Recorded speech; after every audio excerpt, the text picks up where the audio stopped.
जुन्नर तालुक्याचं निसर्गाचं वरदान आणि वरदान म्हटलं ना आपलं नाणेघाटातील ही पाऊलवाट जी शिवकालीन आहे आणि ह्या शिवकालीन नाणेघाटातील या ठिकाणी असणारं महत्त्व पूर्ण राज्यातून या ठिकाणी येणारा पर्यटक आणि झालेला जुन्नर तालुका हा पर्यटन तालुका घोषित झाला आणि त्यानंतर या ठिकाणी येणारी पर्यटकांची संख्या पाहता आणि या ठिकाणी असलेलं निसर्गाचं महत्त्व आज सप्टेंबर महिना चालू आहे तरी पण या ठिकाणी पाऊस असेल धुकं असेल या ठिकाणी चांगल्या प्रकारे या ठिकाणी निसर्ग हा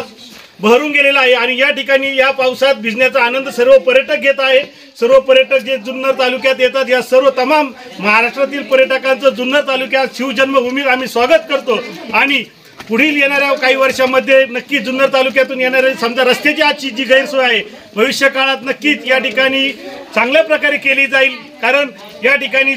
या विकासामध्ये जुन्नरचा येणारा रस्ता हा रस्ता नक्की चांगला करण्याचा प्रयत्न भविष्यात आमच्या नेत्या भारतीय जनता पार्टीच्या आशाताई बुचके यांच्या माध्यमातून राज्य सरकारकडे त्या ठिकाणी प्रस्ताव पाठवलेले आहेत आणि नक्की हा रस्ता चांगला होईल आणि पर्यटकांची होणारी गैरसोय टाळली जाणार आहे। कारण नाणेघाट म्हटलं ना का कोरोना आठवतो आणि कोरोनामध्ये आपला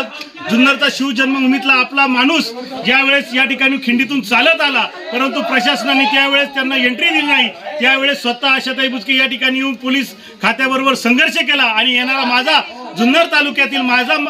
माझ्या मायभूमीतील माणूस आहे आणि त्याला जर रोखलं गेलं तर प्रशासनाशी पंगा घेण्याची माझी हिंमत आहे। एकही माणूस जर परत गेला तर पोलीस प्रशासनाला त्यावेळेस इशारा दिला आणि या ठिकाणी स्वतः उभ्या राहून त्या ठिकाणी प्रत्येक येणाऱ्या जुन्नर तालुक्यातील मायभूमीतील माणसाचं त्या ठिकाणी आपल्या मायभूमीत आपल्या लेकराचं स्वागत करताना आशाताई स्वतः उभ्या होत्या। धन्यवाद।